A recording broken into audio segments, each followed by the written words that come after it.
Let's hear it for Led Zeppelin. Today, I'm going to be listening to Led Zeppelin's very first album for the very first time, but we're only going to be covering side one. And kicking us off, we've got number one, Good Times, Bad Times.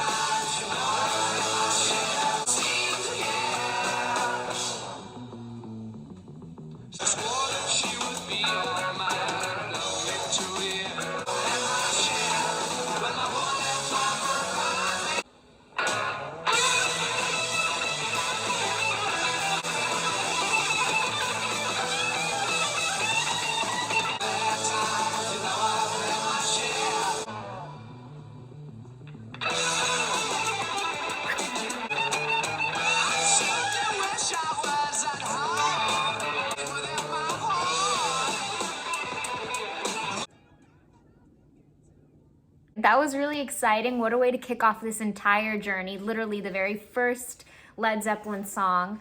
Just so much brilliance in the handling of the guitar and the playing and the way that it just shone through on this song, on this piece. It was so bold and bright and shiny, and the vocal was very, very smooth and glossy. And then I love the moments where the bass guitar literally steals the show. Show-stopping. I love this really playful moment at the beginning. It's like we're being teased, you know, we're getting introduced little bites of that guitar. It's kind of reeling us in, and we're getting further acclimated to the percussion. You know, we're getting to hear different elements of the drums, and we're getting to hear this compound. The sound is like starting small and it's growing. Right as the vocals introduced, we can hear that guitar have a really cool effect in the way it's played.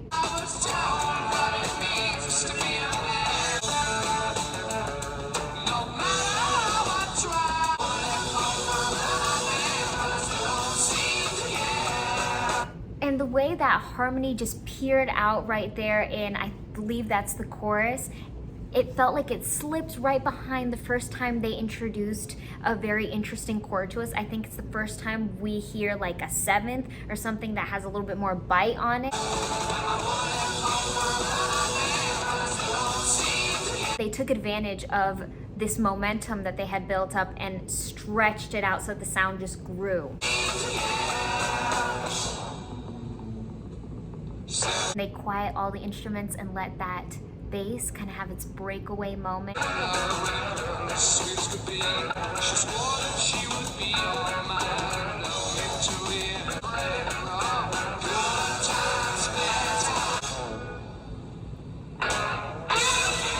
The differing voices on this song kind of have a different approach to rock itself, and they show us a different face of rock and roll. Like we have that more striking, hardcore, forward and front sounding voice, and then we have a more cool, laid back, confident, and those are both two very important elements of rock and roll.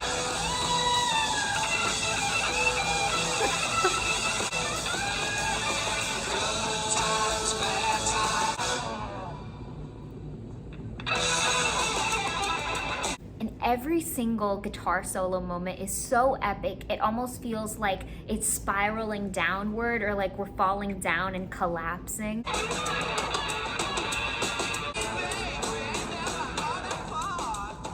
The drumming, outrageous. The guitars, insane, and the vocals, striking. For song number two, we've got Babe, I'm Gonna Leave You.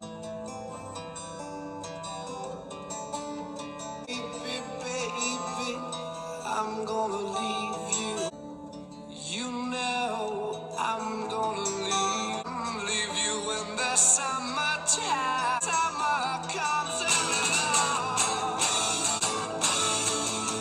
Baby, I wanna leave you.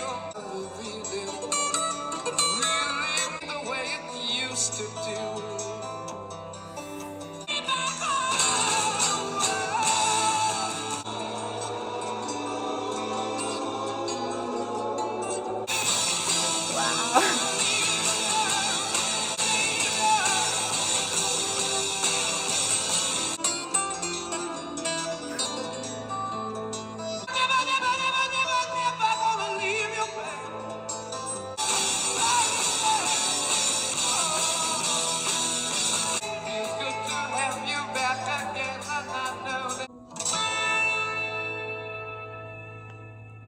I'm blown away. I'm still trying to process what we just listened to. I'm kind of in a state of shock. I wasn't expecting this. I wasn't ready for this at all.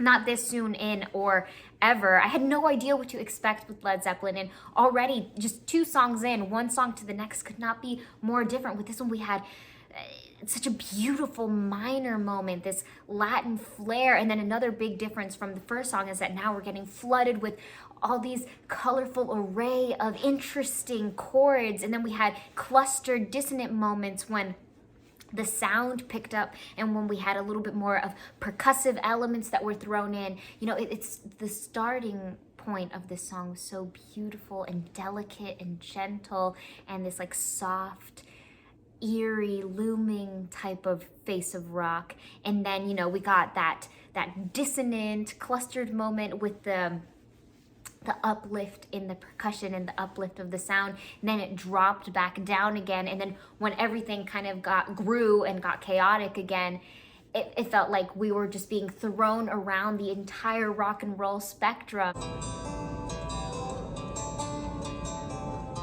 Not only are they granting the sound this richness with the use of these really interesting chords, but it's the way they're being played too that's so impressive. It's so beautiful, the way it's trickling like a waterfall, the way it's all flowing. It's the brokenness of the chords, but it's even more than that. It's the fact that some notes have a little more heaviness and a little more weight in the touch of the way it's being played. It's so much so that even in one line of the instrumentation, there's almost a subline being created just with the difference in the dynamics between each note.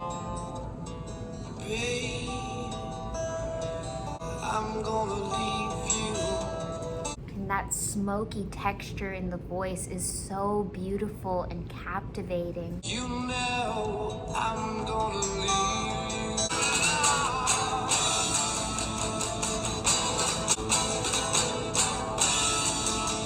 I wanna leave you. So that transition from this gentleness into this harsh, disruptive explosion was extremely attention pulling, but then they made the transition from that explosive moment back down into a more delicate touch. They made that just as captivating. Baby, I wanna leave you. Rambo. Really got to ramble. But calling me the way it used to do. That's such an interesting effect for that moment.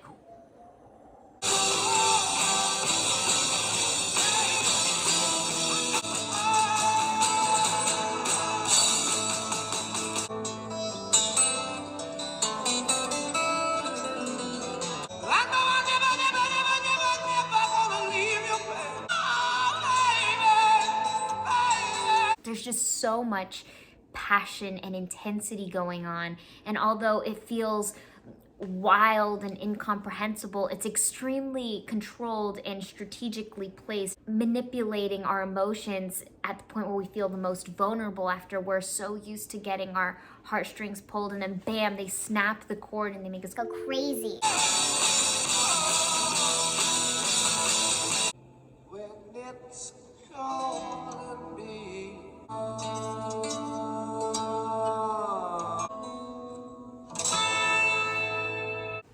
It feels as though with Babe, I'm Gonna Leave You, they molded several different genres into the rock genre. So this is still rock and roll, but it has so many elements that they've combined and redesigned to make their complete own. Number 3 and second to last, we've got You Shook Me.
They gave us so much to look at and unpack with this one. I've never heard the Led Zeppelin version of You Shook Me, but there was so much artistry in the inclusion of new instruments that they hadn't included in the first two songs, like that organ. It was so bright and piercing, and it was so beautiful. You could hear each note, the way it shone through gorgeously, the harmonica, completely unexpected, and the dynamic and that extreme contrast between the guitar and the vocal, and the way that they kind of played with each other. So at first, you know, we have that obvious distortion in that kind of sound where it's kind of hazy and it feels like it's mixed deeply in, right, the guitar. But then the voice feels very, very forward and clear as day, super bright, shining, like there's no filter. It feels very present. And so the way that both of those sounds kind of collide and play with each other is very interesting. It feels like one is more forward, more like stage center, more limelight, and the other one's kind of pushed a little bit in the back. Then towards the end, we kind of have this communication between the vocal line and the guitar line. It kind of feels like there's a sort of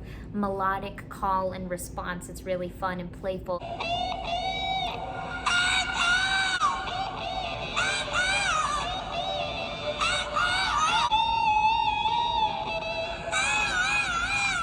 This kind of reminds me of Queen a little bit.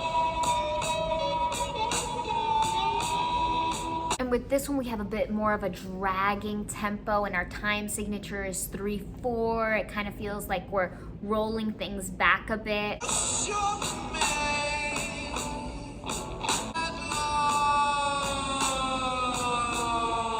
This perfect downward slide that's executed amazingly, and it's in the vocal line and in the instrumental line as well, the way that they kind of pair together and they almost unite, where we talked about before how there's such a contrast. With this warped type of moment, it feels like they kind of merge into one and get as close as possible to just create this one spiral downwards.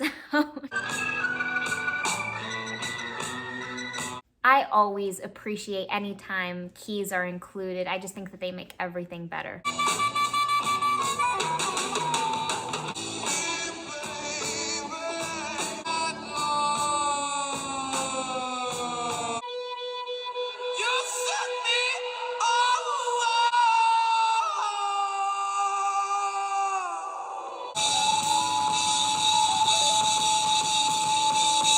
They close out the best way possible with this parading rainstorm of percussion. Número 4 y último, tenemos Dazed and Confused, which I love that movie, by the way. I'm not sure that this song has anything to do with it, though.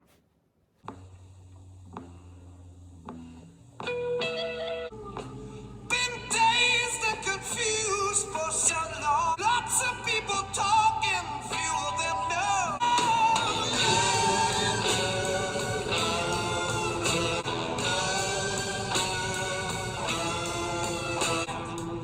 Run, run, sweet baby, Lord. Oh, baby, I don't know where you've been.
Led Zeppelin just a whole bunch of talented show-offs. I mean, with Dazed and Confused, you could really hear how explosive the talent is, from the way that the electric guitar was played to even there was that drum solo moment that got crazy, and this general sense of falling that was carried throughout the piece.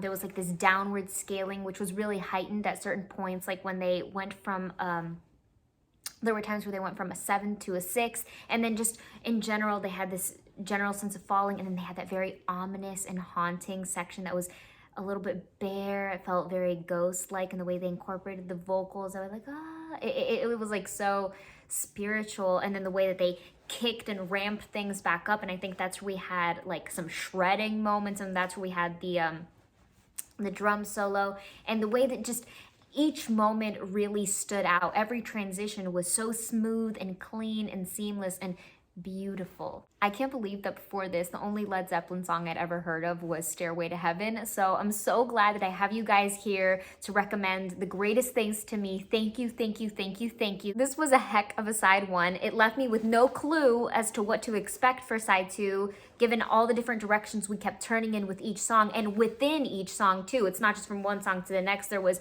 crazy changes, but even within the song, we experienced so many different seasons. So here's to next time, Led Zeppelin, and I'll see you guys in our next video, which is still undecided. Isn't that exciting? I hope that you have a beautiful day or night, and if it's nighttime, I hope you have sweet dreams and that you take care.